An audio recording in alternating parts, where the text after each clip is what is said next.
할렐루야. 예, 하나님의 사랑과 평강이 함께 하시길 예수님으로 축원합니다. 아멘. 예, 말씀의 제목은 기도할 때에 라는 제목으로 함께 말씀을 나누면서 하나님으로부터 은혜를 받도록 하겠습니다. 예수님은 습관을 따라서 기도하셨어요. 늘 아무리 바쁜 중에도 예수님은 언제나 그 사역 중에도 또 사람들이 아무리 많이 몰려왔어도 언제나 하나님과 기도하는 시간, 교제하는 시간을 갖고자 힘쓰시고 또 그렇게 또 하셨던 것을 볼 수 있습니다. 기도의 모범을 보이신 우리 예수님. 그래서 우리가 예수님을 생각할 때에 우리도 또한 예수님이 기도하신 것처럼 우리도 그렇게 기도해야 되겠다라는 그런 생각을 하게 됩니다. 기도하는 시간은 하나님의 임재 속에 깊이 들어가서 하나님과 깊이 교제하게 되고 또 하나님의 음성을 듣고 주님의 계시를 받고 꿈과 환상을 볼 수 있는 은혜 받을 수 있는 가장 귀하고 좋은 시간이에요. 그래서 하나님의 뜻을 알게 되고 하나님의 그 인도하심을 우리가 잘 받을 수 있습니다. 또한 어떤 때는 엄청난 그런 위로를 받게 되고 하나님의 음성을 듣고 우리가 또 하나님께 더욱더 그 은혜에 감사하게 되고 그리고 하나님과 더욱더 친밀한 그런 사이가 될 수 있고 가까워질 수 있어요. 우리가 하나님의 뜻을 알고 하나님의 인도하심을 받아서 우리가 내가 진짜 지금 정확하게 이렇게 하나님의 인도하심 받아서 살고 있구나 이런 것을 우리가 깨닫고 알을 때 우리는 너무너무 감사하고 또 그래 하나님의 그 인도를 내가 잘 받고 살고 있구나 이렇게 할 때 우리는 그래 너무너무 기쁘다. 또 내가 믿음 생활을 그래도 하나님 은혜로 잘 하고 있구나. 이것을 생각할 때 또 그 마음에 참 좋은 마음 또 그 안심되는 마음 그런 마음이 들잖아요. 그렇죠?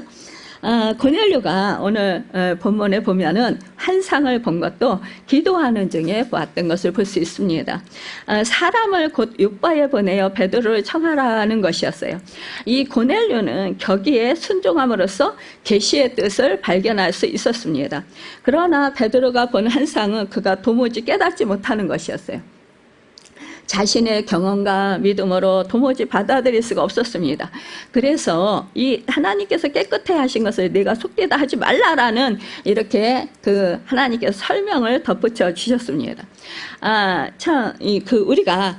우리 그 환경에 우리가 기도를 할 때 환경을 우리가 많이 생각하게 되는데요. 우리가 또 이렇게 세상 살아가면서 우리 관습이라고 하죠. 관습 같은 거, 습관 이런 거를 우리가 상황 이런 것들을 우리가 많이 기도하면서도 생각을 합니다. 그러면서 내가 그동안에 살아왔던 가치관 또 이 세상에서 우리가 살아야 하는 말하자면은 법 이런 것도 우리가 많이 생각을 하게 돼요. 그런데 그러기 때문에 지금 이 베드로는 지금 이 환상을 하나님께로부터 받았음에도 불구하고 지금 이게 도무지 무슨 뜻인지 깨닫지 못했다라는 거예요. 베드로가 지붕에 올라가 기도하는 중에 아마 좀 시장했던 것 같아요. 그런데 오늘 말씀해 보면은 본문은 황홀경이라고 말씀하고 있어요. 그러나 이 먼저 황홀한 중에라고 했는데 오늘 이 말씀의 그 문맥을 이렇게 앞뒤로 보면은 황홀한 중에보다도 우리가 기도할 때 잘 경험하는 것인데 비몽사몽간에. 그러니까 먼저 성경 말씀이 더 지금 상황하고 더 잘 맞는 해석을 해놓은 것 같아요. 사실상 저도 이제 기도할 때 보면 이 황홀경에 이러한 환상을 보거나 이렇게 꿈을 꾸거나 이럴 때 보면 이 황홀경보다는 이제 비몽사몽간이 많이 될 때가 있습니다.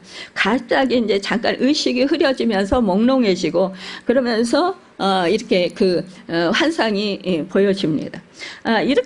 그런데 지금 이 베드로는 지금 이런 환상을 봤다는 거예요. 하늘에서 커다란 보자기가 내려오는데 그 안에는 포유류와 파충류, 조류 같은 할 것 없는 이 각종 네 발 가진 짐승과 기는 것과 공중에 나는 것들이 있더라 하는 거예요. 이것을 또 있는 거는 괜찮은데 거기서 뭐라고 하느냐, 이 소리가 있으되 베드로야 일어나 잡아 먹어라 이렇게 하는. 그러니까 이 베드로가 이렇게 말씀드립니다. 주여 그럴 수 없나이다. 속되고 깨끗하지 아니한 것을 내가 결코 먹지 아니하였나이다. 그러니까 이스라엘 백성들 이 부정한 짐승들을 먹으면 안 돼요. 그러니까 이제 자기는 먹지 않았다 이거예요. 부정한 것을. 그러니까 부정한 것을 먹지 않았는데 왜 부정한 이런 짐승들을 먹으라고 하십니까? 이렇게 하나님께 말씀드리는 거죠. 그러니까 또 두 번째 소리가 있으되 하나님께서 깨끗하게 하신 것을 내가 속되다 하지 말라. 근데 이해가 안 가는 거죠. 왜 이게 깨끗한가? 지금 이 부정한 짐승인데 왜 깨끗한가? 이렇게 이해를 못 하는 거죠. 그러니까 하나님께서는 뭐예요? 이 베드로가 이해를 못 하는 것을, 용납을 못 하는 것을 아시는 거예요. 마음을 아시는 거예요. 그러니까 이제 세 번째 또 말씀하는 거예요. 그렇게 세 번씩이나 말씀을 거듭해서 말씀해 주시면서 환상을 보여주시는 거예요. 그러면서 이제 그렇게 그릇이 곧 하늘로 올라져 가더라 이렇게 말씀했어요. 그러니까 베드로가 이 본 환상이 도대체 무슨 뜻인지 속으로 의해야 했다 그랬습니다. 여러분, 참 베드로 오늘 본문에 이렇게 세 번씩이나 환상을 보여주신 이 하나님의 말씀에 이 베드로는 도대체 그 환상의 의미가 무엇인지를 깨달을 수 없을 때 이렇게 이 베드로는 뭐예요? 이 자신이 이 본 환상의 의미에 대해서 깊이 고민하면서 뒤새기고 있었다라는 거죠. 마치 고넬료가 그때 보낸 사람들이 베드로가 거처하는 집에 도착했습니다. 그들은 베드로가 기거하던 집 앞에 서서는 시몬이라고 하는 베드로가 이 집에 있느냐고 물어봐요. 베드로는 자신을 부르는 그 소리를 들으면서도 계속해서 자신이 본 환상을 생각하고 있었어요. 우리가 이렇게 하나님께서 보여주시는 환상이나 꿈이나 말씀을 들려주시면 이해되는 것은 곧바로 이해가 되는데 어떤 거는 이해가 안 되는 게 있잖아요. 그러면 계속 이제 의아하면 왜 하나님이 이런 걸 보여주셨지? 어떻게 하라고? 또 뭘 깨달으라고 이렇게 보여주셨지? 이러면서 계속 의아해하는 거예요. 하나님, 그러면서 뭐야? 하나님께 여쭤보죠. 하나님, 이것은 이런 환상을 보여주셨는데 왜 이런 환상을 보여주셨나요? 무엇을 깨달으라고요? 또 어떻게 하라고요? 이렇게 이해가 안 됩니다. 이렇게 이제 여쭤보잖아요. 그러면서 계속 기도를 해요. 그렇게 이 베드로가 그렇게 했다라는 거예요. 그 환상은 인간의 생각이 아니라 하나님의 깊은 뜻이 담겨져 있었기 때문이에요. 우리는 베드로의 자세에서 이런 많은 것을 배울 수 있습니다. 그러니까 베드로는 하나님이 주신 환상을 무시하거나 가볍게 취급하지 않았다라는 거예요. 하나님이 자신에게 주신 뜻이 무엇인지를 깊이 생각하고 그 의미를 발견하기 위해서 계속해서 생각하면서 묵상했다라는 거예요. 그러면서 하나님께 성령님께 여쭤봤겠죠. 이렇게 이 베드로처럼 우리 믿음의 사람들의 삶의 모습도 이와 같아야 한다라는 거예요. 우리 주변에서 벌어지는 일들과 또 어려운 일들, 내가 당하는 내가 이해할 수 없는 일들, 또 기쁜 일들, 이 모든 것들을 그저 스쳐 지나가는 아무 의미 없는 일들이 아니라 이거죠, 여러분. 그 안에서 말씀하시는 하나님의 깊은 뜻이 나에게 뭐라고 지금 뭘 깨달으라고 말씀하시는 건가? 어떠한 뜻이 담겨져 있는가? 이것을 우리는 늘 찾아야 돼요. 이런 찾는 버릇을 가져야 돼요. 그러니까 늘 성령님께 나와 함께 동행하는 성령님께 여쭤봐야 돼요. 성령님, 내가 이런 일을 당했는데 지금 왜 이런 일을 당하고 있습니까? 이해를 못하겠습니다. 제가 깨달을 수 있도록 도와주세요. 하나님의 뜻이 무엇인지. 이것을 우리는 늘 여쭤봐야 돼요. 그럴 때 우리는 하나님의 인도하심을 깨달으면서 잘 받을 수 있습니다. 또한 우리가 하나님의 말씀을 기록하고 있는 성경 우리들에게 하나님의 뜻을 깊이 묵상하고 찾아보도록 요구하십니다. 그러니까 우리는 하나님의 뜻이 무엇인지를 성경 속에서 그리고 삶의 환경 속에서 깊이 묵상하고 생각하고 찾아내야 하는 것입니다. 그러니까 그냥 어영부영 이렇게 지나가는 것이 아니라 언제나 우리의 삶 속에서 이 사소한 거 하나라도 우리가 그냥 흘려보내지 말고 이것이 하나님의 무슨 뜻이 계신지, 하나님이 무엇을 깨달으라고 하는지, 어떻게 나를 인도하시는 것인지 이거를 늘 이렇게 주의해서 우리가 늘 살으라 이거예요. 깊이 생각하고 마치 내가 보화를 찾듯이 하나님의 뜻을 찾기 위해서 애쓰고 노력하는 우리 모두가 되어야겠다라는 것입니다. 이 베드로는 그렇게 하나님의 뜻이 무엇인지를 생각하고 있었어요. 심지어 사람들이 자신을 부르는 소리가 들릴 때에도 하나님이 주신 환상의 뜻에 대해서 생각하고 있었다라는 거예요. 저 같은 경우도 늘 하나님이 뭐 꿈이나 환상이나 뭐 말씀을 주시면 곧바로 이해되는 것은 네 알았습니다, 그렇게 하겠습니다 이렇게 말씀을 드리고, 아니면 힘든 거는 하나님 그런데요 제가 너무 힘들어요 이렇게 말씀을 드려요. 그런데 제가 하지 못하지만 제가 이제 하나님이 뭘 하라 하시면 제가 할 수 없지만 그러나 제 안에 계신 저와 함께 하신 하나님의 능력으로 모든 것이 됩니다. 그러니까 주님이 하시면 됩니다. 저는 할 수 없습니다. 그래서 저는 주님을 믿고 하겠습니다. 제가 할 수 없는 일도 주님을 믿고 하겠습니다. 이렇게 순종하고 나아갑니다. 그렇게 결단을 한다라는 거예요. 결단하고 움직여야 돼요. 말씀이 이끄는 대로 내가 실천을 해야 돼요. 실천을 하지 아니하면 하나님의 뜻도 이루지 못하고 하나님께 순종하지도 못합니다. 그럴 때 하나님의 능력을 우리가 경험하게 되는 거예요. 그래서 순종이 엄청나게 중요합니다. 그렇게 하나님의 뜻을 찾고 하나님을 찾고 있는 이 베드로에게 하나님은 성령의 음성을 들려주셨어요. 하나님께서는 자신을 찾고 또 찾는 자를 외면하지 않으신 것이에요. 그러니까 이 베드로를 외면하지 않으신 것처럼 우리도 외면하지 않으십니다. 그러니까 목사님하고 저하고는 틀려요 이렇게 생각하지 말라는 거예요. 내가 모시고 있는 하나님은 이미 목사님을 모시고 있는 하나님과 똑같다라는 거예요. 여러분, 그 하나님이 다르지 않아요. 목사님은 기도를 많이 하니까 나는 기도를 많이 안 하니까 이렇게 생각하지 말라는 거예요. 언제나 나와 동행하신 하나님, 그 하나님을 믿고 하나님이 나를 도와주시고 나를 나보다 잘하시는 하나님께서 나를 하나님의 뜻대로 하나님께서 내 성품을 아시고 내 상황을 아시고 내 형편을 아시고 나의 모든 인격을 다 아십니다. 그래서 하나님은요 나에게 맞춰요. 하나님은. 여러분, 그래서 다른 사람의 인도함을 받는 거와 내가 인도함을 받는 거와 다를 수 있어요. 그러니까 저 사람은 저렇게 인도하지만 나는 또 이렇게 인도하시네. 그러면 나에게 맞춰서 하나님이 인도를 해주시는 거예요. 그러니까 남하고 비교하지 말라는 소리예요. 나와 하나님과 1대1로 생각을 하라는 거예요. 성령께서는 베드로에게 두 사람이 너를 찾고 있으니 일어나서 의심하지 말고 그 사람들과 함께 가라 하고 말씀하십니다. 그리고 그렇게 말씀하신 성령님께서는 성령 자신이 그 두 사람을 보내었다고 말씀해 주셔요.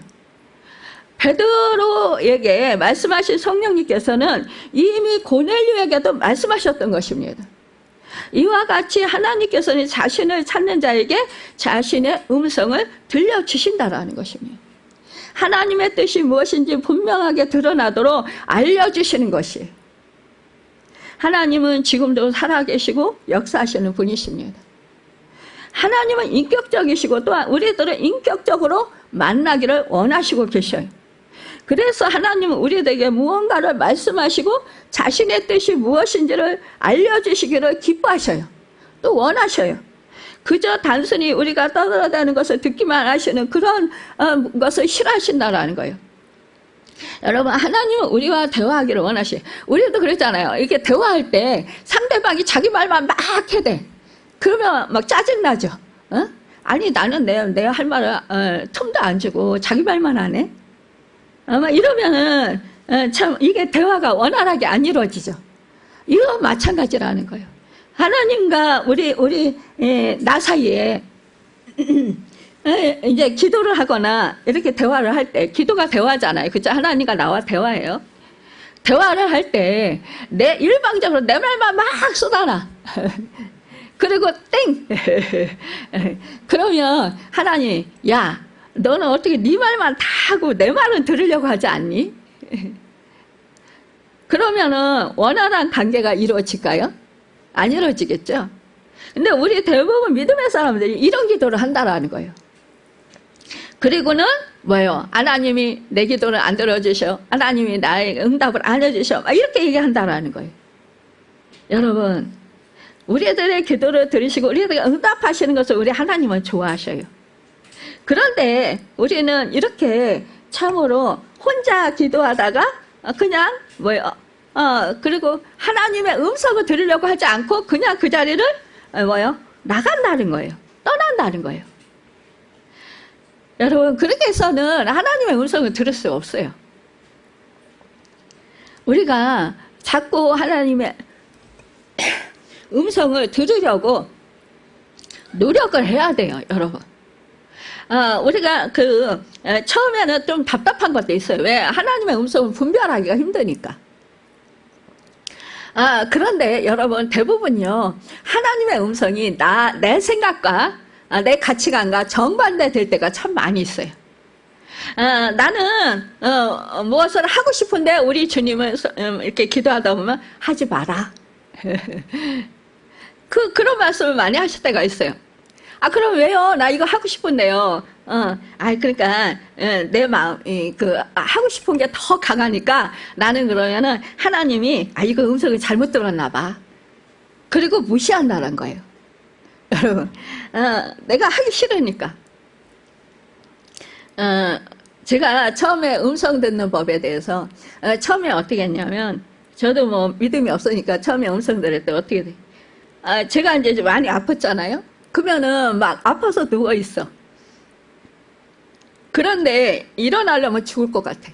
근데 그때 우리 주님이 일어나라 그러는 거예요. 일어나라, 일어나라. 이게 무슨 소리야? 도저히 못 일어나겠어요. 너무너무 고통스러워서 못 일어나겠어요. 이래. 근데 일어나라, 일어나라 이 음성이 자꾸 들려요, 제 속에서. 그래서 내가 너무너무 힘들고 너무너무 고통스럽고 정말 그 땅속으로 몸이 막 파묻히는 것 같으니까 기어 들어가는 것 같으니까 막 그냥 어떻게 일어날 힘이 생기겠어요. 못 일어난다고. 그러면 내가 도와줄게, 일어나라. 이 음성을 계속 주시는 거예요. 그래서 알겠습니다. 그리고 죽으면 죽으리다 하고 일어나네. 근데 그때 힘을 주시냐 안 주신단 말이에요. 그럼 내가 잘못 들었나? 이렇게 생각을 할 수 있잖아요. 그쵸? 근데 자꾸 이제 그 말씀에 의지해서 움직이다 보면 나도 모르게 힘이 생겨서 걷고 이제 그 일을 할 수 있게 해주신다라는 거죠. 이것을 이제 경험하면서 그래, 내가 하나님의 말씀에 순종했더니 이것이 하나님 말씀이었구나, 음성이었구나. 순종했더니 하나님이 능력을 주시는구나. 뭐요? 하나님은 이미 저에게 능력 주시기로 작정을 하신 거예요. 그리고 일어나 걸어라 라고 말씀을 해주신 거예요. 근데 믿음의 반응은 누가 해야 돼요? 순종은 누가 해야 돼요? 내가 해야 돼요, 여러분. 근데 내가 나는 내 형편이 지금 너무 힘들고 고통스러우니까 나는 못해요 라고 하는 거예요. 내 상황을 보고 내 실정을 생각하면서. 그래요, 나는 당연히 못해요, 여러분. 우리가 못하는 일을 하나님이 하라고 하실 때가 많이 있다라는 거예요. 당연히 내가 지금 상황적으로 내가 지금 힘들고 고통스러워서 못해요. 하나님은 내가 못할 것 같은 것들을 하라고 시키는 경우가 많다는 거예요. 그런데 그것을 하나님의 음성으로 듣고 하면 하나님이 놀랍게 역사를 해주신다라는 것입니다. 여러분, 이것이 바로 능력이에요. 하나님의 능력으로 사는 법이에요. 이것이 내 능력이 아니라. 그렇게 하면서 제가 훈련을 받기 시작한 거예요. 하나님 음성 듣는 법을. 여러분, 그래서 우리가 언제나 마음문을 활짝 열고 내가 언제나 하나님의 음성을 사모하는 마음을 가져야 돼. 내 마음을 뭐요? 하나님의 음성을 듣고자 하는 준비된 그릇으로 만들어야 돼. 늘 하나님의 음성을 듣고자 하는 그 마음을 늘 가지고 뭐요? 사모함을 가지고 음성 듣기를 힘써야 된다라는 거예요. 그러면서 분별을 해야 돼요. 늘 분별을. 그리고 분별을 할 때 늘 뭐요? 이것이 하나님의 음성이 맞는지 아니면 사탄이 주는 음성인지 이것을 늘 분별할 수 있어야 돼요. 그것은 뭐냐? 성령님께 여쭤보고 또 그것이 분별이 안 되면 말씀을 찾아봐야 돼요. 말씀으로 우리가 가야 돼요. 성경 말씀으로. 그럴 때 우리가 확인을 할 수 있습니다. 베드로는 성령님께서 자신에게 하시는 말씀을 들었잖아요. 그리고 즉각 성령의 말씀에 대해서 순종했습니다. 그러니까 처음 보는 사람인데도 불구하고 자신을 찾아온 사람들 아무 의심 없이 집 안으로 들인 거예요. 베드로는요 그렇게 할 수 있는 믿음이 있었어요. 왜냐하면 성령님께서 아무 의심하지 말고 두 사람을 맞이하라고 명령하셨기 때문에 그렇습니다. 여러분, 성령님께서 그 두 사람을 보냈다고 설명해 주셨기 때문이라는 거예요. 이 베드로는 자신을 찾아온 이 두 사람을 집 안으로 들일 뿐만 아니라 그 사람들과 더불어서 하룻밤을 같이 잤어요. 여러분, 생명부지의 사람과 함께 잤다라는 거예요. 지금요 사실은 뭐요? 이 핍박이 심하잖아요. 그래서 이 베드로가 지금 뭐 죽임을 당할 상황이라는 말이에요. 사람들한테 복음을 전하다가 잘못하면 진짜 뭐 붙들려서 뭐 감옥에 가고 뭐 죽임을 당할, 사형을 당할 그런 상황이란 말이에요 지금. 그런데 이 낯선 사람들은 성령의 음성을 듣고 믿는 거예요. 믿고 하룻밤을 같이 자는 거예요. 여러분, 이것은 뭐예요? 우리가 사실은 성령의 음성을 듣고 그게 우리가 그것이 하나님의 음성이다라는 것을 확신할 때는 강하고 담대함이 생겨요. 마음에서. 그래서 그 말씀대로 아무리 나한테 뭐 위험한 일이 닥치고 아무리 내가 감당할 수 없는 그런 일이라 할지라도 그것을 뭐예요? 내가 순종하고 강하고 담대하게 감당하겠다라는 그런 의지가 내 마음속에서 생겨요. 그러면서 그 의지로 뭐예요? 하게 되는 거예요, 여러분. 누가 아무리 옆에서 뭐 별소리를 다 해도 그건 아니야 말 반대하고 뭐 난리를 쳐도요 그건 아랑곳하지 않아요. 귀에 들리지 않아요. 무조건 하나님의 음성을 따라가요. 하나님의 백성들은. 여러분, 그래서 순교하는 거예요. 순교할 때 성령님께서 이렇게 뭐 우리에게 믿음을 그만큼은 주시겠죠. 그래서 여러분, 말씀을 따라가서 순종을 하는 거예요. 그래서 목숨도 아끼지 않아요. 그래요, 죽으면 죽으리다. 이렇게 나가는 거예요. 여러분, 내가 죽기로 결단하면은요 감당하지 못할 일이 없어요, 여러분. 근데 내가 살고자 하는 거야. 내 목숨이 아깝고 내가 힘든 거 못 참겠고 내가 고통당하는 거 내가 견디기 어렵다 이거예요. 그러니까 못하겠다 이거예요. 이거는 뭐예요? 이거는 내가 지금 나를 지금 뭐예요? 위하는 거예요. 내 자신을 위하는 거예요. 하나님의 말씀에 순종하는 게 아니라 뭐예요? 하나님의 말씀을 따라가는 것이 아니라 지금 내가 하나님을 주인으로 섬긴다고 하면서도 뭐예요? 내가 지금 나를 더 아끼는 거예요. 하나님보다. 그래서 내가 우상인 거예요. 여러분. 그래서 내가 죽기를 결단해야 되는 거예요. 그래서 사도 바울이 나는 날마다 죽노라. 복음을 전하면서 모진 뭐 핍박과 박해가 얼마나 많았어요. 진짜 죽임을 당할 그런 상황이 얼마나 많이 있었어요. 그럼에도 불구하고 뭐예요? 날마다 자기를 쳐서 나는 그래 복음을 위해서 내가 주님을 위해서 내가 목숨을 바치겠다. 그래 나는 죽으면 죽지 이런 마음. 그러니까 뭐 40에 하나매 뭐 가만 매를 뭐 5번 맞고 여러 번 뭐 태작으로 맞고 뭐 돌로 맞아서 뭐 죽임을 당하고 막 이런 상황에도 뭐요? 그래 나는 순교하겠다 이거예요. 여러분 우리가요 죽고자 하는 사람은요 못 감당해요. 그 누구도요. 근데 내가 살고자 하니까 우리가 이 하나님의 말씀을 따라서 못 사는 거예요. 바로. 그래서 우리 기독교는요 죽음의 종교예요. 여러분. 내가 죽어야 살아요. 부활의 역사가 일어나요. 여러분. 내가 살면은 여러분 부활의 역사는 없어요. 그러니까 내가 죽고자 하는 그런 담대한 마음이 있어야 여러분 내가 결국은 승리하는 그 참 부활의 승리를 맛볼 수 있습니다. 베드로는 성령의 말씀 따라서 이렇게 손님을 대접했다라는 거예요. 그것도 할 수 있는 최대한으로 말입니다. 그것이 바로 하나님의 뜻을 알게 된 베드로의 실천이었고 행함이었어요. 우리 믿음의 사람들은 하나님의 뜻이 무엇인지를 깊이 그래서 묵상하고 생각해야 한다라는 거예요.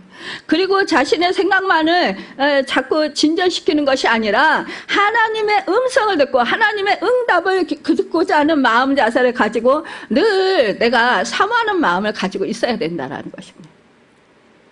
그리고 여러분 내 주변에 있는 믿음의 형제 속에 거주하는 자매 속에 거주하는 성령을 바라보면서 여러분 그 나를 사랑하신 주님이 나와 함께 하신 주님이 저 사람에게도 함께 하시는 주님이시고 나를 살리신 주님이 저 사람을 살리신 주님이시다.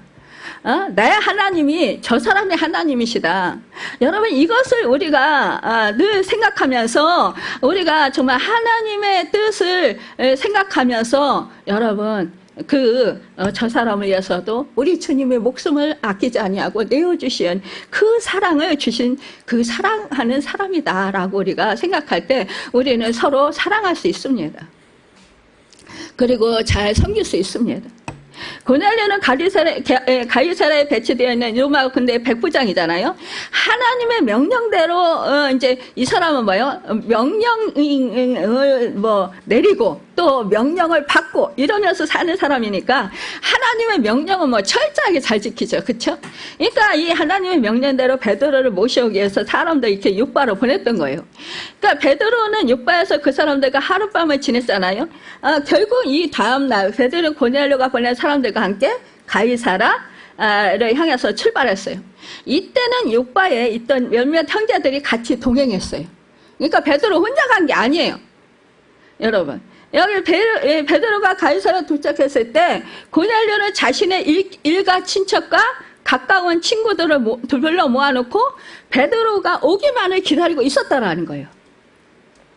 베드로가 고넬료의 집에 들어오자 고넬료는 베드로의 발 앞에 엎드려서 절을 합니다. 여러분, 사도시니까 절을 해요. 하나님의 사. 그러니까 베드로는 그 모습을 보자마자 자기도 사람이라고 말하면서 고넬료를 이렇게 세워요. 그러니까 우리도요 이렇게 될 수 있어요. 우리도 사실상 하나님의 은혜를 많이 받고 또 하나님의 역사가 많이 나타나면 사람들이 정말 당신은 대단한 사람이다 막 이렇게 유해할 수 있어요. 여러분 이럴 때 정말 내가 영광을 취하지 말아야 돼요. 오직 살아있는 역사하시는 하나님께만 영광 돌려야 돼요. 그렇죠? 그래서 우리는 겸손한 사람이 될 수 있어야 됩니다. 여러분 우리가 이 베드로를 본받읍시다. 아멘. 이 베드로는 고넬료 집에 들어간 이후에 고넬료의 친척들과 여러 친구들이 모여있는 것을 보았잖아요.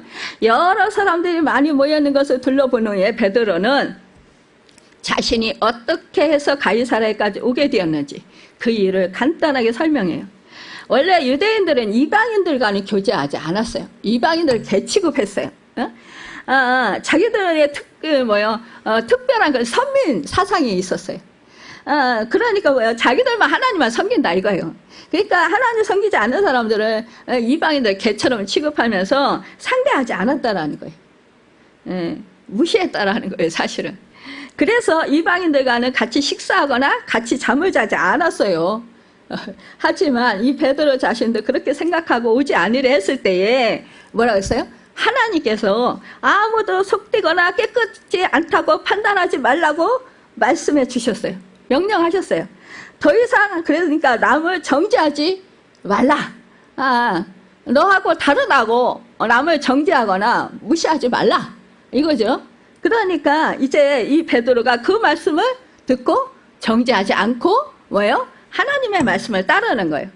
베드로는 곧이어 자신이 부름을 사용하지 않고 이렇게 왔는데 무슨 일로 나를 불렀습니까? 이렇게 물어요. 그러니까 자신이 할 일이 무엇인가 듣고자 했던 거예요. 이 베드로가 자신을 부른 이유에 대해서 이제 질문을 했을 때 이 고넬료는 이렇게 대답을 합니다. 4일 전에 고넬료가 굿시 기도를 하고 있었는데 호련히 한 사람이 빛난 옷을 입고 자신 앞에 나타나는 것으로부터 자세히 설명해 줘요. 그 빛난 옷을 입은 사람이 고넬료야. 하나님께서 너의 기도를 들으셨고 너의 구제를 기억해 주셨단다. 이제 사람을 육바성에 보내서 바닷가 비장 시몬의 집에 거처하고 있는 베드로를 불러라 라고 말씀해 주셨다라는 거예요. 여러분, 그래서 고넬료는 자신이 베드로를 부르게 된 이유다라고 말씀해요. 그러면서 뭐라고 합니까? 그래서 이렇게 자신이 자기 가족과 친척과 그 사랑하는 사람들을 함께 모아서 이제 그 베드로에게 이제 그 말씀을 듣고자 합니다라고 기다렸다라는 거예요. 그러니까 이 베드로가 뭐예요? 이제는 하나님이 하신 일들에 관해서 특히 예수 그리스도에 관해서 집중적으로 설명합니다. 하나님께서 예수 그리스도에게 성령과 능력을 기름 붓듯이 부으셔서 병을 고치시고 마귀에게 눌린 모든 자들을 고쳐주셨는데 예수께서 그렇게 하실 수 있었던 것은 하나님께서 함께 하셨기 때문이라고 설명해요. 베드로는 자기와 형제들이 예수님께서 유대와 예루살렘에서 행하신 모든 일의 증인이라고 증거합니다. 하지만 이제 그 땅의 사람들은 예수 그리스도를 받아들이지 않고 나무에 달아 죽였고 예수 그리스도는 죽음을 당했지만 그러나 하나님께서 사흘 만에 다시 살려주셨고 미리 택하신 증인들에게 부활 후에 나타나셨다고 전해요. 이 베드로는 자기 자신과 제자들이 부활하신 예수 그리스도를 친히 보았다고 증언합니다. 그리고 베드로는 자신에게 주어진 명령의 내용은 예수 그리스도께서 산 자와 죽은 자를 심판자라는 사실을 증거하는 것이라고 말씀했어요. 그리고 여러분 구약의 선지자들의 말들에서도 저를 믿는 자는 그 이름 힘입어 제사함을 받는다고 기록되었다라는 것을 증거했습니다. 이처럼요 베드로는 부활하신 예수 그리스도와 그를 살리신 하나님에 대해서 그리고 모든 사람들의 심판주가 되시고 그의 이름을 통해서 구원을 주시는 예수 그리스도에 대해서 설명하고 증거했어요. 그때 말씀을 듣고 있던 모든 사람들에게 성령이 임했습니다. 여러분, 야 얼마나 이 베드로가 놀랐을 거예요. 와 어떻게 이 이방인들에게 우리와 똑같은 성령이 임할 수가 있을까? 그런데 이 사람들이 성령이 임하면서 말씀 듣고 있던 사람들이 뭐예요? 막 그냥 방언을 하는 거예요. 그러니까 뭐예요? 오순절에 자기들에게 내렸던 이 성령님이 이 이방인들, 이 고넬료의 가정에 임한 거예요. 고넬료에게 임한 영적인 이 현상들이 자신들이 받은 것과 동일한 성령에 의한 현상이라는 것을 그 베드로는 뭐 알게 되면서 하나님을 높이는 거예요, 여러분. 정말 그러면서 뭐요? 이제 정말 이 속되고 깨끗지 아니한 그 환상이 이방인의 전도에 관한 것인 것을 깨닫게 되었다라는 거예요. 이렇게 하나님께서 고넬료와 베드로에게 각각 다른 환상을 보게 해주셨습니다. 그러나 하나님의 경륜은 이렇게 우리의 사상과 우리의 가치관과 우리의 그 모든 그런 형편과 모든 것들을 환경을 뛰어넘는다라는 거예요, 여러분. 응? 그래서 여러분 이 두 사람이 만날 수 있도록 이렇게 기도를 통해서 환상을 통해서 계시하셔 주셨다라는 거예요. 그들이 서로 만남으로 이방인 선교의 새로운 지평이 열리게 되었던 것입니다.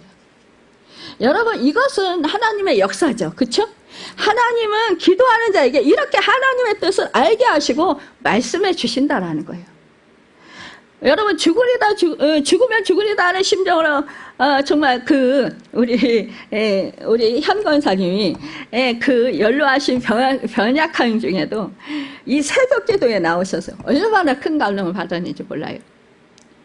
야, 그런데요, 당신 몸도 가누기 힘드신데 이 주일날 우리 성도들을 먹으라고 음식을 해오시고 오늘도 또 콩국수를 해오셨어요. 정말 또 따로 저와 장로님 드시라고 먹으라고 음식들을 해서 주실 때 그 마음과 수고가 너무 감사해서 몸도 바를 몰라요. 한편으로는 또 이렇게 무리하셔서 몸이 아프시면 어떡할까? 이러면서 또 걱정도 돼요. 그래서 하나님께 기도를 합니다. 그런데 금요 새벽기도 나오시면서 배낭에 이 콩국을 해가지고 가지고 나오셨어요. 지난번에도 콩국을 해주셔서 정말 맛있게 잘 감사하게 먹었는데 그때는 2병을 주셔서 한 병은 진짜 우리 다른 권사님에게 드리고 싶었어요. 그런데 권사님이 목사님 그거 하나는 까만 콩이고 하나는 하얀 콩이에요. 그러니까 목사님 집에 가져가셔서 목사님과 장로님만 드세요. 이렇게 말씀하셔서 권사님의 그런 또 생각하는 마음이 또 그렇게 있으셔서 그래 또 우리 권사님과 집사님들한테 얘기했더니 그래요 목사님 가져가서 드셔요. 이렇게 말씀하시는 거예요. 참 그런데요, 어저께 아침에 제가 다른 때는 오전 금식을 하는데 이 콩국이 있잖아요. 그러니까 이제 금요일마다 오시는 목사님, 그 목사님이 아침에 금식을 하셔요. 그러니까 저도 뭘 먹을 수가 없어요. 그래서 요즘에는 이제 아침 금식을 끝내고 그 계란하고 사과를 하나씩 먹는데 먹기가 그런 거예요. 그래서 이제 콩국을 한 잔 따라서 먹고 기도했는데 기도 중에 성령님 의지해서 찬송으로 하나님께 영광을 올려드렸습니다. 오늘 저 높은 곳을 향해서 이제 그 찬송을 주셔요. 그래서 저 높은 곳을 1절을 부르고 2절에 괴로움과 죄가 있는 곳 나 비록 여기 살아도 빛나고 높은 저곳을 날마다 바라봅니다 하고 찬송을 부르는데 현 권사님 기도가 막 나오는 거예요.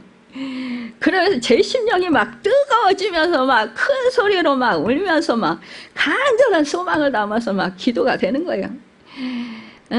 그러면서 어떤 말이 나오냐, 현 권사님이 그 신앙생활 하시면서 그동안에 헌신하시고 희생하시고 또 그동안에 섬기시면서 기도하셨던 그 내용들, 그것들이 다 하나님 살아생전에 천국 가시기 전에 그 아름다운 열매로 거둘 수 있게 해주시라고 하는 그 기도가 나오는 거예요. 그런데요, 그렇게 한참 울면서 막 그러면서 이제 현 권사님에서 기도하고 났는데 그 기도가 딱 끝나면서 제가 현 권사님이 저에게 엄마의 사랑을 주셨구나. 이것이 깨달아지는 거예요. 저는 사실상 엄마를 6살에 잃었어요. 그러고 나서 이제 새엄마가 오셨어요. 새엄마가 오셨는데, 이제 새엄마에게 살림을 우리 할머니가 다 전폭적으로 다 맡기시고, 우리 할머니 간섭을 안 하셨어요. 그러니까 할머니는 우리를 마음으로 사랑으로 우리를 막 다독거리고 이러시고 우리를 누가 건드리지도 못하게 막 그냥 그렇게 우리를 보호하셨어요. 그래서 그런 사랑을 참 많이 받았는데 사실상 이제 새엄마에게 이 살림살이를 다 맡기다 보니까 그러니까 할머니가 뭘 맛있는 걸 우리 해주고 싶어도 못 해주시는 거예요. 그런데 저는 사실은 이제 새엄마가 오셔서 저에게 잘해주고 못해주고 이걸 떠나서 우리 시골에 오셔서 정말 그 몸도 연약하신데 그 일하시는 게 너무 불쌍하고 안타까웠어요. 그래서 도와주고 싶었어요. 그래서 뭘 받고 뭐 도움을 받고 뭐 이 어린 아이들 그게 문제가 아니라 제가 도와드리고 싶은 거예요. 어떻게 해서라도 그분을. 그러니까 자연적으로 우리는 뭐 새엄마 뭐 그 저기 뭐라도 뭐 트러블이 한 번도 없었어요. 그러니까 뭐 서로 그냥 항상 좋게 그렇게 잘 지냈어요. 그래서 저는 그 새엄마한테 뭘 못 받았다 뭐 이런 생각은 전혀 못했어요. 그런데 제가 이렇게 통곡을 하면서 기도를 하는데 우리 하나님이 저한테 그걸 깨달아 줄 게 아니에요. 그동안에 제가 이제 살아오면서 엄마의 사랑을 못 받은 거예요. 엄마가 이제 돌아가시고 나서 사랑을 못 받은 거예요. 그러니까 저를 위해서 특별하게 엄마가 음식을 못 해준 거죠. 근데 현권사님이 저를 위해서 특별하게 그 음식을 해주신 거예요. 예전에는 제가 위가 안 좋아서요. 위와 장이 안 좋아서요. 콩국 못 먹었어요. 설사하고. 제가 우유도 지금도 잘 못 먹어요. 우유 먹어도 설사예요. 근데 하나님이 위와 장을 고쳐주셔가지고 지금은 콩국도 먹고 우유도 먹어요. 많이는 못 먹지만. 근데 이 콩국을 먹어도 탈이 안 나요.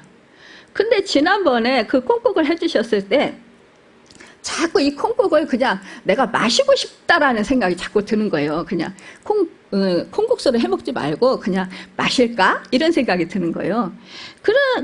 그런데 이제 권사님이 이렇게 금요일날 해오셔가지고 또 이제 우리 서권사님이 옆에서 아유 목사님 그거 드셔요 이러면서 우리 교회에서 먹어요 이랬더니 또 먹을까요? 그랬더니 저 지난번 먹었으니까 우리 교회에서 먹을까요? 우리 서권사님 아우 맛있겠다고 콩국수 해면 맛있겠다고 또 이렇게 얘기하시니까 그러니까 이제 우리 그러시면서 또 저에게 그냥 마셔요 목사님이 이렇게 마시면 되겠다 이렇게 말씀하시는 거예요. 그래서 이제 또 우리 현권사님이 콩국수로 또 해오시겠다고 막 이러셔가지고 그래서 이제 제가 그거를 마셨어요. 그런데요, 이것이 우연한 일일까요?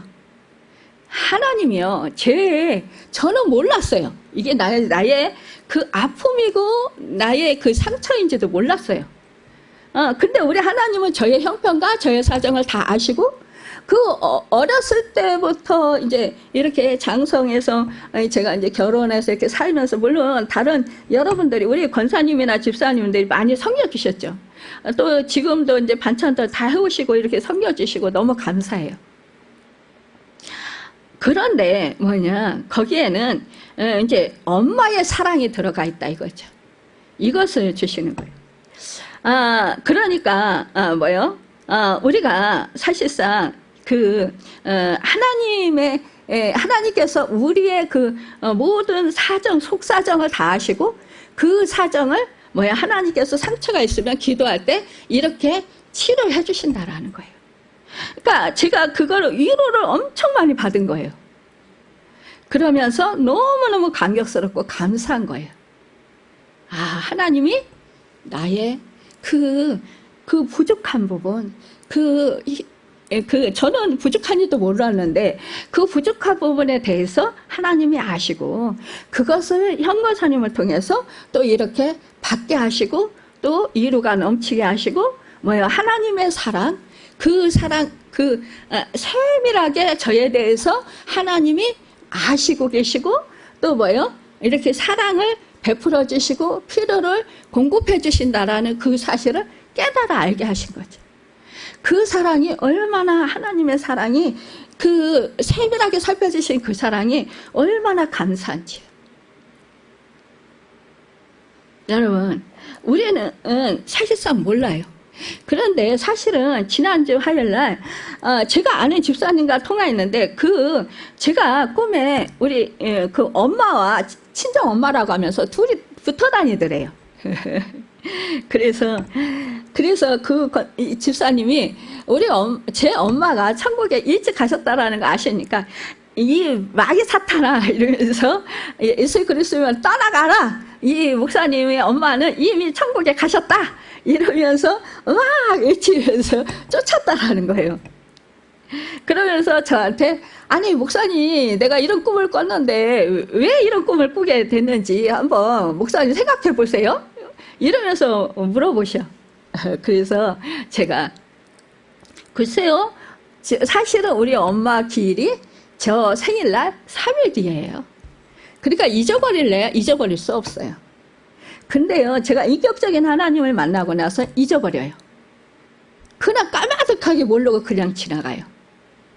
그러니까 뭐 저희 큰오빠 안에서는 뭐 예수님을 안 믿으니까 제사를 지내는지는 모르겠어요. 근데 어찌됐든 저는 그냥 지나가 버려요. 근데 뭐 그런데 그런 꿈을 꿨다니까 저는 이해가 안 되는 거예요. 글쎄, 나는 그렇게 뭐 엄마 생각 안 하는데 하나님 인격적으로 만나고 나서는 하나님 생각하지? 이렇게 했거든요. 그런데 이러한 일이 있게 된 거죠. 그런데 이제 제가 기도를 하니까 뭐예요? 깨달아지는 거예요.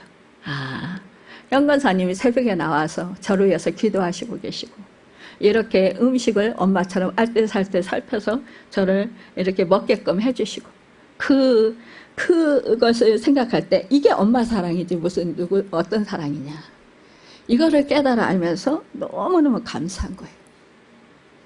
사실상 우리 현경사님은요, 그 개척교회에 섬겼던 분이에요. 그러니까 그 예전에 오빠가 개척교회를 하셨어요. 그래서 그 개척교회를 하시면 같이 이제 오빠가 목사 안수를 받고 개척교회를 하실 때 그 다른 교회 섬기던 교회에서 나오셔서 그 오빠와 함께 그 개척교회를 섬겼다고 그래요. 근데 그때 따라 나온 집사님과 권사님들이 있었죠.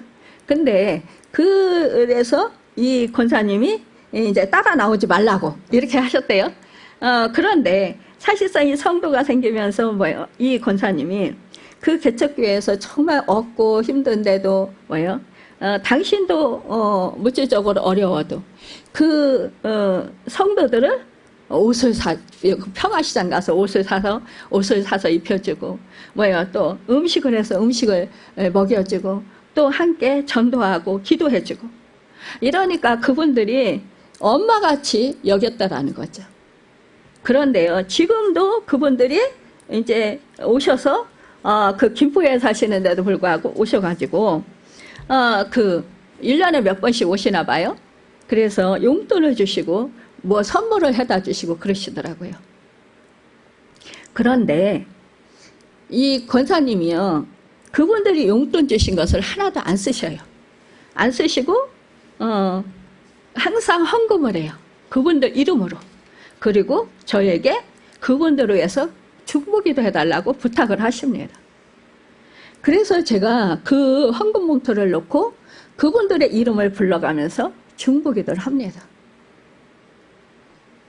그래서 제가 권사님한테 용돈 주신 건데 왜 이거를 안 쓰시고 왜 이거를 헌금을 그분들 이름으로 해요? 그랬더니 그분들이 나를 사랑하는 마음, 그 마음 받았고, 나는 뭐요? 그분들이 나에게 용돈 쓰라고 한 거를 하나님께 드려서 하나님께 목사님 기도해 주시면 그들이 축복받잖아요. 여러분, 이것은 뭐예요? 그분들을 사랑하는 마음에서 나온 것입니다. 참, 그리고 또 권사님이 그렇게 말씀하셔요. 참 개척교회 하는 것이 얼마나 힘든지 알아요. 이렇게 말씀하셔요. 근데 그 말씀이 저에게 얼마나 큰 위로가 되는지 몰라요. 주님께서 마침 권사님을 통해서 내가 얼마나 힘든지 안다라고 말씀해 주시는 것 같아요. 그러니까 위로가 되고 새 힘이 생기고 용기가 생겨요. 여러분, 우리가 어떠한 일이라든지 경험해 본 사람만이 그 사정을 잘 알고 그가 하는 말이 진실이 담긴 참말이기 때문에 능력이 있습니다. 그래서 그것이 위로가 되고 새 힘을 얻습니다. 여러분, 사실상 이 순수한 자식을 향한 그 계산이 들어가지 않은 순수한 사랑하는 마음으로 한 그 섬김을 받은 것은 이렇게 놀라운 능력의 역사가 있다라는 것입니다. 여러분, 그래서 제가 그랬어요. 하나님, 제가 하나님 좋은 인연을 주세요. 만남의 축복을 주세요. 라고 기도를 했었거든요. 근데 제가 나중에 기도를 끝내면서 참 하나님 좋은 인연 주셔서 참으로 감사합니다. 이 기도가 나왔습니다. 여러분, 이러한 우리 호산나교회 우리 성도님들과 저를 만나게 해주셨어요. 이것은 여러분 하나님의 은혜입니다.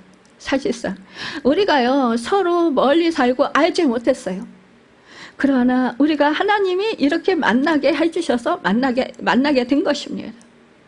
우리가 서로 생각이 다르고 가치관이 다르고 또 삶이 달라서 서로 마음이 생각이 달랄 수 있지만 그러나 뭐예요? 주 예수 그리스도 안에서 우리가 주님의 피를 받은 한 피 받은 하나님의 자녀들이고 우리는 주님의 몸을 이룬 주님의 거룩한 성전입니다. 우리가 오산나 교회를 여러분 사실상 뭐예요? 서로 지체가 돼서 주님의 머리를 삼고 우리는 지체가 돼서 서로를 도우면서 서로 협력해서 아름답게 우리 주님의 몸을 이루어가야 되는 것입니다.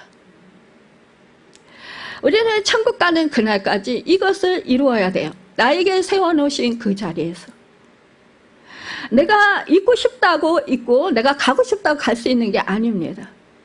우리는 기도하고 성령님의 인도하심 따라 하나님 뜻대로 살아야 하는 것입니다. 그럴 때 그 역사가 일어납니다. 사실 시간이 많이 지났지만 제가 간증을 좀 더 하겠습니다. 우리 현 권사님이 사실은 제가 몇 년 전에 기도할 때 다른 큰 교회를 섬기고 계셨잖아요. 그런데 비행기를 새벽 기도하는데 비행기를 타고 가는 것을 하나님이 보여주셔요. 그 비행기는 얼마나 속도가 빠릅니까? 그런데 거기 꽉 찼어요. 근데 서 있는 사람도 있고 앉아 있는 사람들도 있었습니다.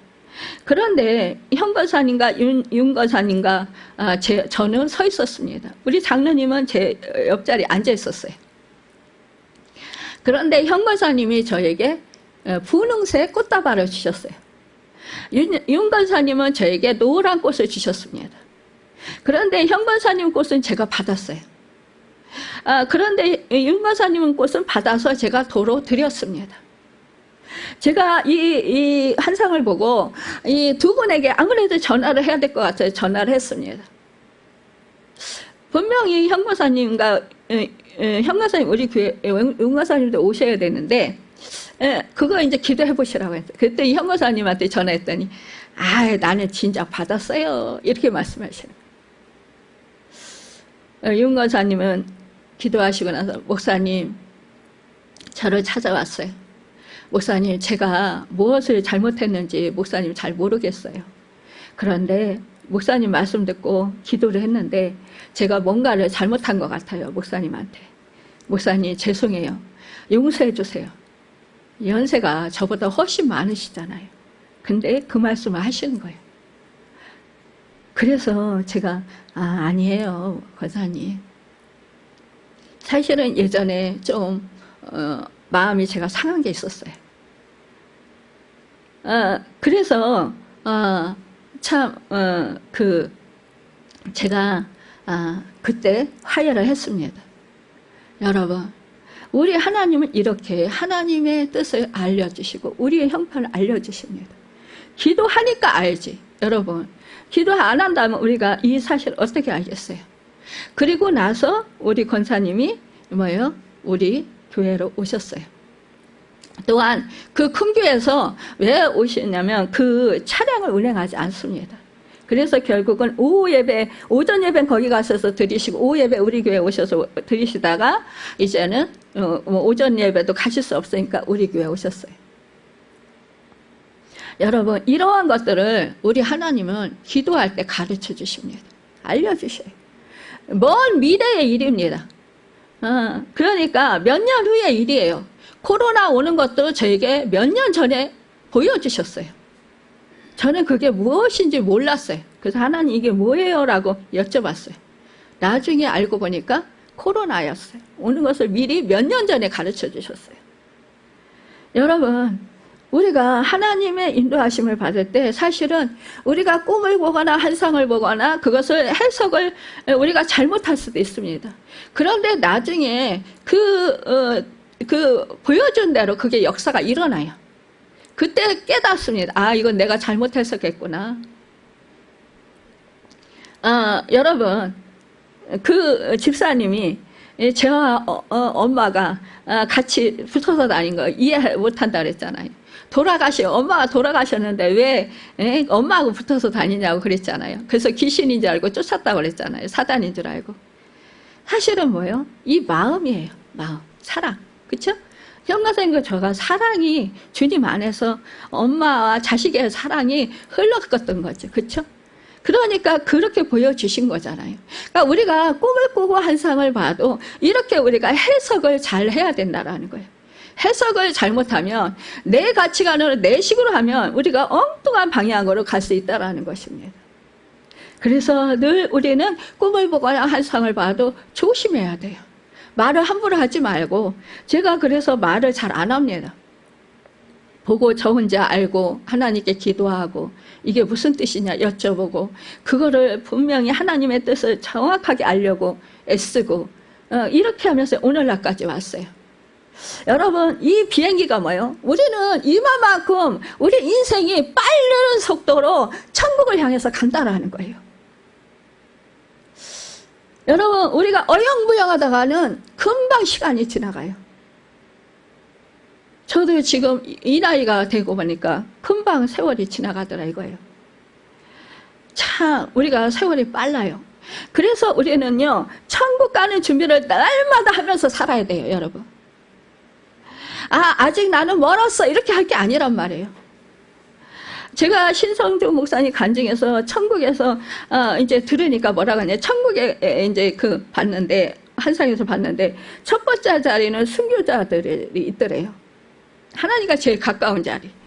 두 번째 자리는 선교하고 전도한 사람들. 세 번째 자리가 뭐냐, 개척교회 한 목사님들, 또 섬긴 사람들. 네 번째 자리가 테레사 수녀가 있더래요. 12번째 자리가 주님의 십자가 옆에 있던 구원받은 강도였다고 합니다. 그래서 그분은 이제 은퇴했지만 선교하러 간다 이러더라고요. 여러분, 편안하게 살 수 있는데 선교하러 간다라는 거 뭐예요? 자기가 하늘나라에서 어떻게 무엇이 이루어지고 있는 것을 알고 있기 때문에 자기는 순교할 그 정도는 안 되고 자기는 선교하겠다 이거예요. 그래서 하나님과 가까운 자리에 차리하겠다 이거예요, 여러분. 그래서 여러분, 우리 늘 날마다 천국, 이 땅의 것을 중요하게 생각하기보다 언제나 우리는 뭐예요? 천국 가는 그 소망, 천국에 대한 그 소망을 가지고 우리가 이 땅에서 살아야 된다는 거예요. 날마다 천국을 바라보면서 이렇게 우리가 나아가야 한다는 것입니다. 여러분, 그래서 우리가 기도하면서 하나님의 말씀을 듣고 인도하심을 잘 받아 날마다 하나님 뜻대로 살고 하나님께 존귀함을 받고 이 땅에서 하늘나라를 누리며 하나님께서 기뻐하시는 하나님의 마음에 합한 자들이 되시고, 또한 여러분, 하나님께 영광 돌려드릴 수 있는 그러한 축복에 쓰임받는 사람들이 되시고 하늘의 상급을 쌓는 축복의 사람들이 다 되셔서 여러분, 천국에서 우리 만날 때 다 알아보더래요. 그분이 신동진 목사님 그래요. 다 알아보고 다 그렇게 서로 만나게 되더라 이거예요.